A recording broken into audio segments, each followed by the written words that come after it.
guys, welcome back to another video. My name is Charlotte and today's video is all about how you can find incredibly attractive talent on Upwork or Fiverr. And when I say attractive, I mean attractive in the sense that they are the perfect candidate. And this comes down to a few things. It comes down to your actual post, the people that you're looking at, and as well as what you get outside of the interview. So let's just jump right in today because there's a lot of good stuff I want to share with you guys. So for those of you who don't know what Upwork or Fiverr is, it is this incredible website where you can hire talent all over the world to help you do literally anything. So for example, you want someone to do video editing, fine. You want a social media manager, you got it. You want someone to run your Facebook ads, absolutely. Website build, everything. You can find all of this on Upwork or Fiverr. A lot of people are scared of platforms like this because it's very overwhelming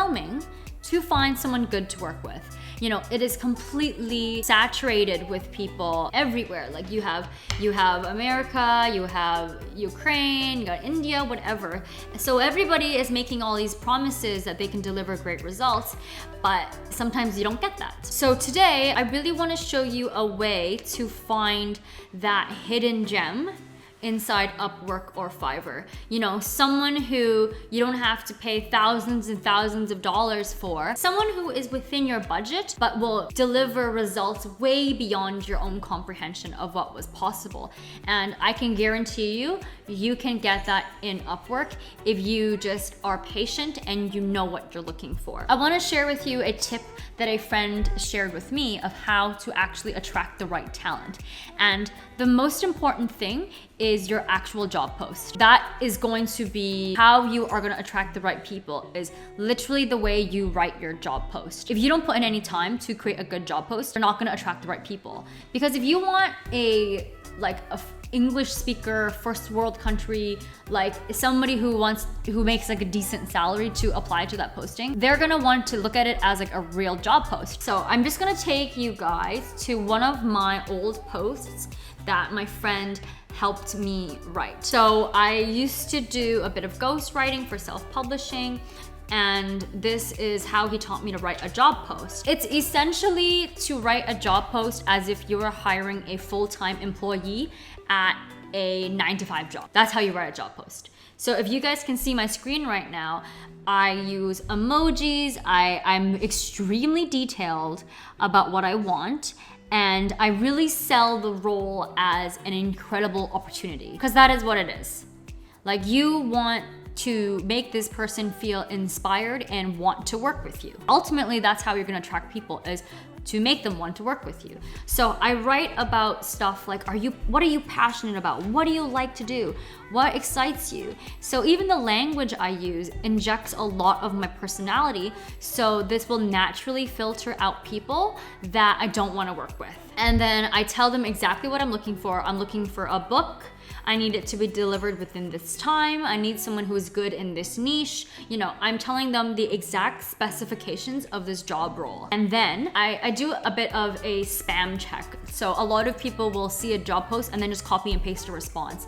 So inside my job post, I will write something like, please include the phrase banana pancakes in your proposal, so that I know that you are actually reading this. So, and I kind of change the language there. You can see it on the screen. When I'm actually receiving the responses, immediately the people that didn't write banana pancakes, I don't even look at their application, because they don't pay attention to detail, and I pay a lot of attention to detail, so I know that's not someone I want to work with. And it's very, very important that they can follow instructions. And if they don't even follow that simple instruction, that you're not starting a relationship on the right foot. I always look for top talent. I'm not here to find the first person that applies. Otherwise, you're just gonna waste your time and you're gonna have to do this all over again. I always tell them to give me examples of their work. I need to see proof that you are good at what you do. Send me your resume, give me everything you have, because the more I know about you, the easier it is for me to make my decision. So it's in their best interest to send me everything. This is the exact way that I write my posts. Every single post that I write out is very detailed like this, and it goes into a lot of depth about what they're gonna get out of this relationship. Because I really want them to feel like I wanna work with this person, they're gonna help me grow, and I'm gonna learn a lot from them. And it's not just a job where I hate everything I do and I'm getting paid for it. Like, I want them to enjoy it. So that's the very, very first thing, is write a post that is detailed, tells them exactly what it is that what you're looking for out of the project and the exact requirements. And then to filter people out, inject your personality into it. So when people respond and they show a little bit of their character, you can see whether or not you guys are compatible. And then also add a, what did I just call it?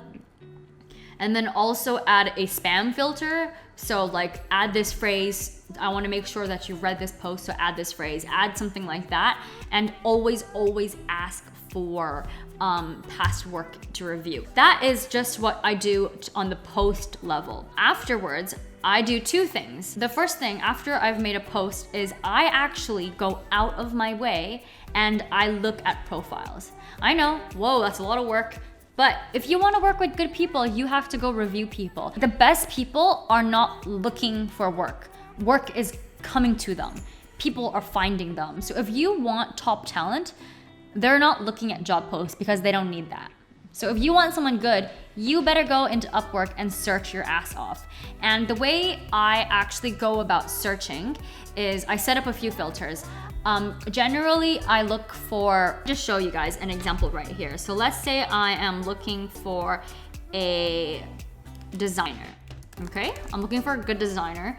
I look for a few things. The most important for me is their success rate, because the success rate tells me how much, like how good of an employee they are and how well they respond to their other clients. The other thing I look for is how much money they've earned. And that tells me how busy they are, how long they've been on Upwork, and how used to Upwork they are. Typically, sometimes I like to look for someone that is really new on Upwork. And the reason I do this is so it is very easy for me to establish a working relationship from the start. They're not used to Upwork, so I can really set the tone of how I want the expectations for our relationship to be like. So for example, when we pay each other, how often we communicate, all those things, because they don't have like hundreds of other clients in the back of their mind, so they're not used to something. So it's really easy to work with. And I look for hidden gems that say, I've been doing this for years, but I've just moved from corporate to freelance, and that's why I'm on Upwork. So those are the keywords that I'm always looking for, because those are the real freaking gems, okay? The hidden gems are the ones that have been doing it for years and used to do it for like businesses and corporates, but then they want to work for themselves because you know that they're good, they're very open to new projects, and I know that, and then I have an idea that they're good. So I always I generally will look for someone with that type of wording in their profile, and then I'll start going into their profiles.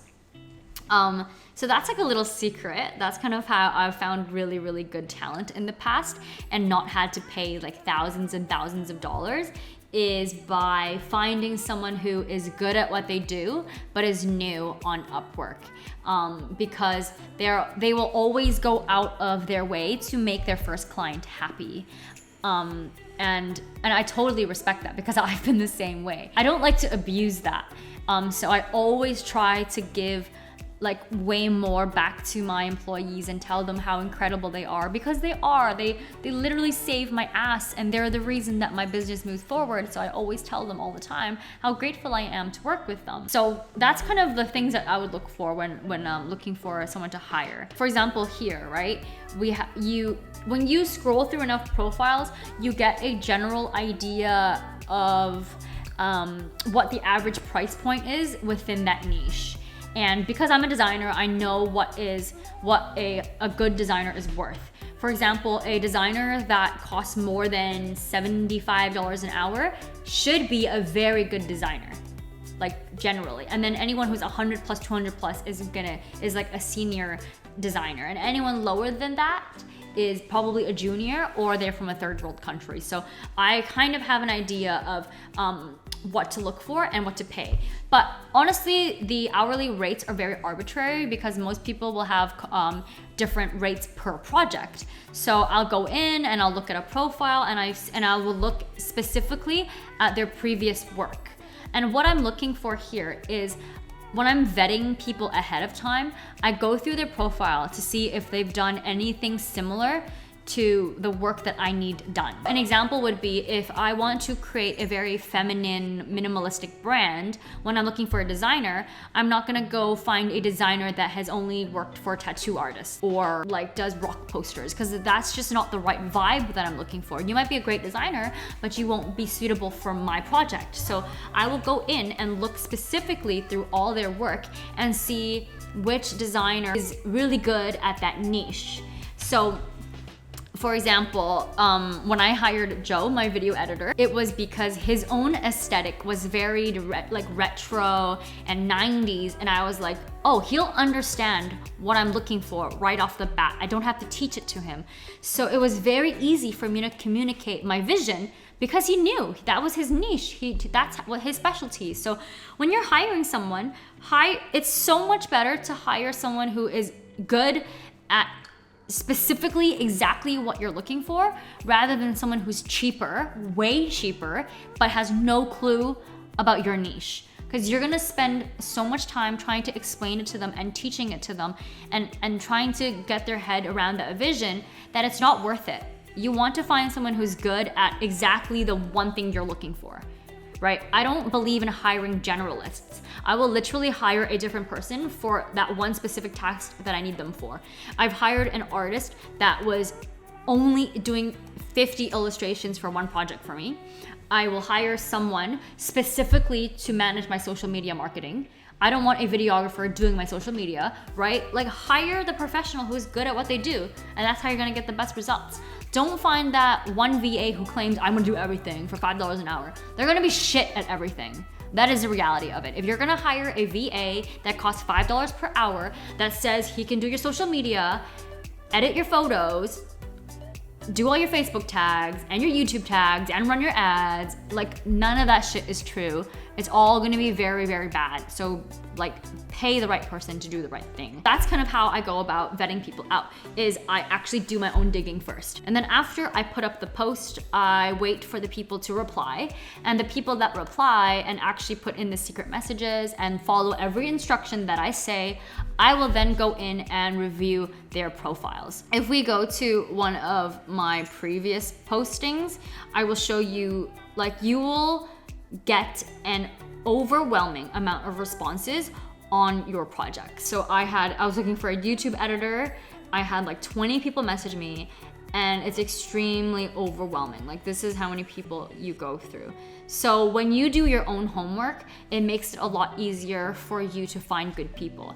And then once I get all these reviews, like, I will genuinely go through every single profile and read out their background. I will look at their experience. You see, this is what I mean here. I look at their past work and I try to see if the style matches what I'm looking for. And because I've been in design for so long, I know what is a template. I look for someone who has a very unique creative flair.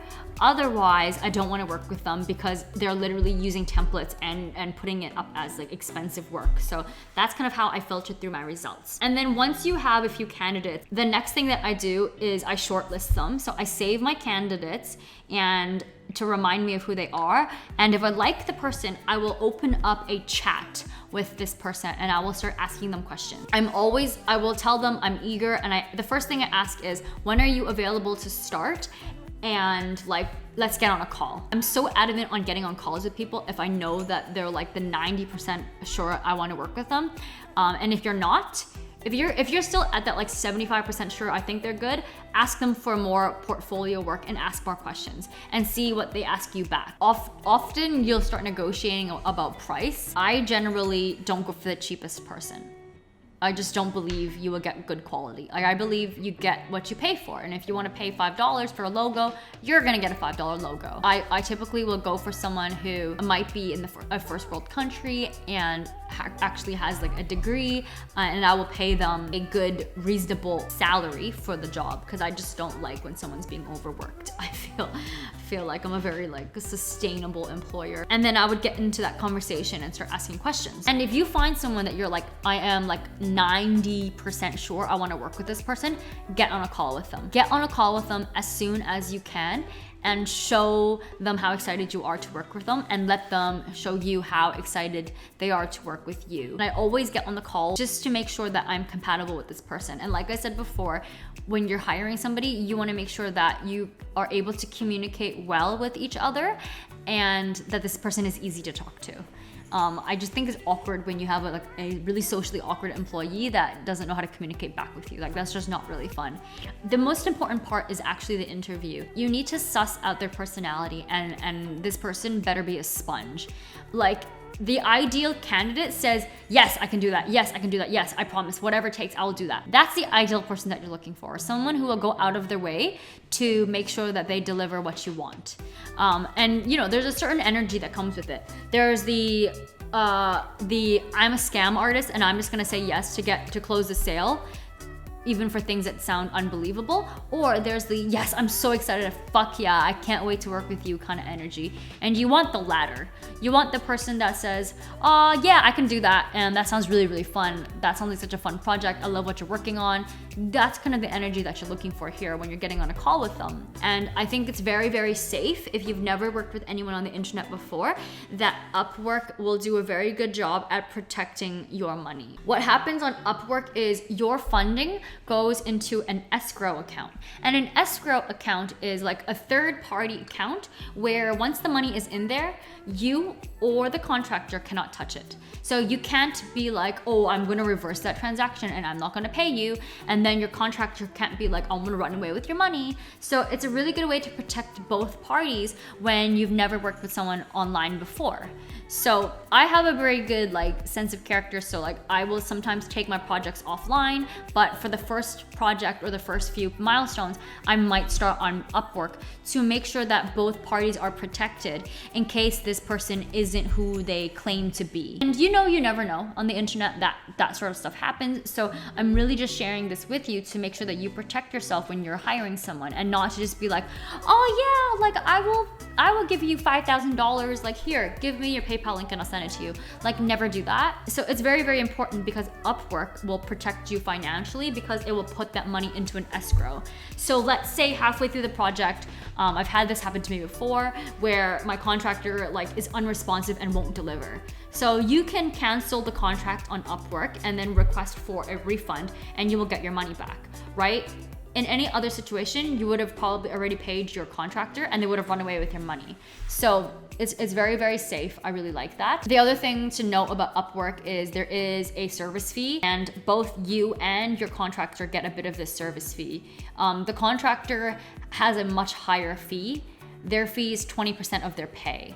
So don't be a dick when it comes to paying a contractor pennies, because they literally get pennies. That's the one thing I don't like, is how high Upwork's fee is. They take a 20% cut of like the freelancer's paycheck, and sometimes I really don't have that funding, and I'm like, I can't afford to pay someone that much, but I also want it to be a very fair transaction on their end. That's kind of like the biggest tips that I can share when you're hiring and creating a post on Upwork, is how to protect yourself that way, and how to make sure that you actually find someone who is a good talent.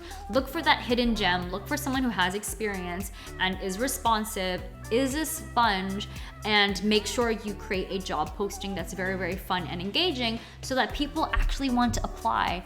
And you get good people. And if you want even better people, you need to go out and look for them. Go and search for them, review all the portfolios, look at all their stuff, and make sure that you see work that is exactly the work that you're looking for.